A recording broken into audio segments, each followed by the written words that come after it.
আজকে দুনিয়ার ভিতরে বড় লোকরা গরিবদেরকে দেখলে বিভিন্ন টিটকারি মারে না, টিটকারি মেরে যদি কিছু চায় কপাল করে আল্লাহ তোকেও তো গরিব বানাইতে পারে। পারতো কি পারতো না? হ্যাঁ, আজকে গরিব হয়েছে এই জন্য তুমি তাচ্ছিল্য করো, তোমারও তো আল্লাহ গরিব বানাইতে পারতো। কিয়ামতের ময়দানে অনেক গরিব আল্লাহর ফজল করবে বাদশাহ হয়ে উঠবে, আর অনেক বাদশাহ কিয়ামতের ময়দানে ফকির হয়ে উঠবে।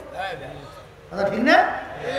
অনেক মালিক আল্লাহর হুকুম নবীর তরিকা অনুযায়ী না চলার কারণে জাহান্নামে যাবে, আর অনেক দিনদার আল্লাহওয়ালা গোলাম তারা বেহেশতে চলে যাবে। জাহান্নাম বেহেশত আল্লাহ রাব্বুল কাছাকাছি তৈরি করবে। দেখতেছে এই মালিক চাইয়ে চাইয়ে দেখে গোলাম তো বেহেশতের ভিতরে নাজ নেমাত খায়, আনন্দের শেষ নাই।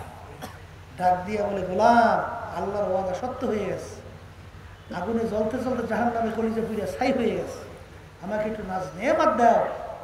গোলাম ডাক দিয়ে বলে, ও কাফের, ও নাফরমান, আল্লাহ নাফরমানের জন্য জাহান্নামীদের জন্য বেহেশতের নাজ নেমাত হারাম করে দিয়েছে। জোরে বলেন কথা ঠিক কিনা? এই জন্য আমার বাজানদেরকে বলবো, পর্দাওয়ালা মা বোনদেরকে বলবো, আমি আপনাদের সামনে কোরআন কারীম থেকে আয়াত শরীফ তেলাওয়াত করছি। আয়াতের ভিতরে আল্লাহ রাব্বুল আলামিন বলেন যে মানুষকে কিয়ামতের ময়দানে আমি দুইটা ভাগে ভাগ করব। জোরে বলেন কয়টা? বলেন দুইটা।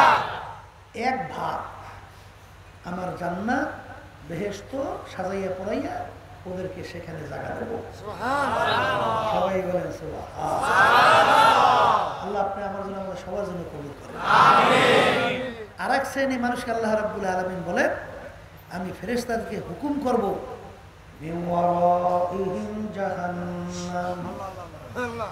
ওদেরকে বাইঙ্গা ফিক্কা ফিক্কা জাহান্নামের ভিতরে ফেলাইয়া দাও। সবাই জোরে বলেন না। আল্লাহ আমাকে সহ আমাদের সবাইকে আপনি মাফ করে দেন। এখন জান্নাতে জাহান্নামে কারা যাবে জানা লাগবে না? আল্লাহ রাব্বুল আলামিন কোরআনুল কারীমের ভিতরে বলেন ইন্নাল্লাযীনা আমানু ওয়া আমিলুস সালিহাত কানাত লাহুম জান্নাতুল ফিরদাউসি নুজুলা। ঈমান আনার পরে যারা আমলে সালেহ করবে, নেক কাজ করবে, আমি তাদের জন্য ফিরদাউস বেহেশত ঘোষণা দিলাম। সবাই বলি সুবহানাল্লাহ। ঈমান আনার পরে আমলে সালেহ, ঈমান কাকে বলে? ঈমান একটা আরবি শব্দ, বাংলা বলা হয় বিশ্বাস। বিশ্বাস আবার তিন জিনিসের সমন্বয়। মুখে স্বীকার করা লাগবে আল্লাহ একজন, আল্লাহ একজন। অন্তরে বিশ্বাস করা লাগবে আল্লাহ একজন। কাজে প্রমাণ করে দেখানো লাগবে আল্লাহ একজন। খায়রিহি ওয়া শাররিহি মিনাল্লাহি তাআলা ওয়াল বা'থি বাদাল মাউত। ভালো মন্দের মালিক, মারুই না বাসুই না মালিক আল্লাহ। বলেন আল্লাহ।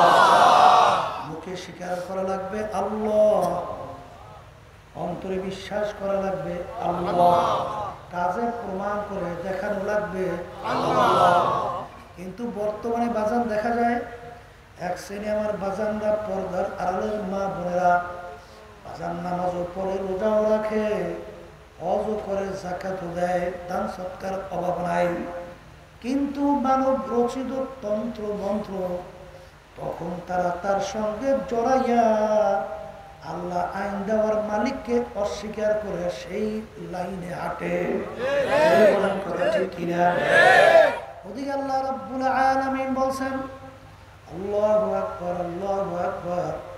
যারা নাকি আমার নীতি নিয়ম অনুযায়ী, আদর্শ অনুযায়ী রাষ্ট্র পরিচালনা করবে না, আউলাইকা হুমুল কাফিরুন, আউলাইকা হুমুজ জালিমুন, আউলাইকা হুমুল ফাসিকুন। ওরা কাফের, ওরা জালেম, ওরা ফাসিক। ওমান লাম ইয়াহকুম বিমা আনজালাল্লাহ ফাউলাইকা হুমুল কাফিরুন, ফাউলাইকা হুমুজ জালিমুন, ফাউলাইকা হুমুল ফাসিকুন। যারা আমার নীতি আদর্শ অনুযায়ী রাষ্ট্র পরিচালনা করবে না, ওরা কাফের, জালেম, ফাসিক। তাআওয়ানু আলাল বিররি ওয়াত তাকওয়া। আল্লাহ রাব্বুল আলামিন বলেন তোমরা সৎ কাজের সহযোগিতা করো, অসৎ কাজের বিরোধিতা করো। কে বলছেন? আল্লাহ। যারা নাকি মানব রচিত তন্ত্র মন্ত্র, যেটাকে বলা হয় অজতানিবুত তাগুত, তোমরা তাগুতকে অস্বীকার করো। তাগুত কাকে বলে? মানব রচিত তন্ত্র মন্ত্র, তাগুদের ভিতরে একটা বড় তাগুত। জোরে বলেন কথা ঠিক কিনা? এর থেকে তোমরা বাইচে থাকো।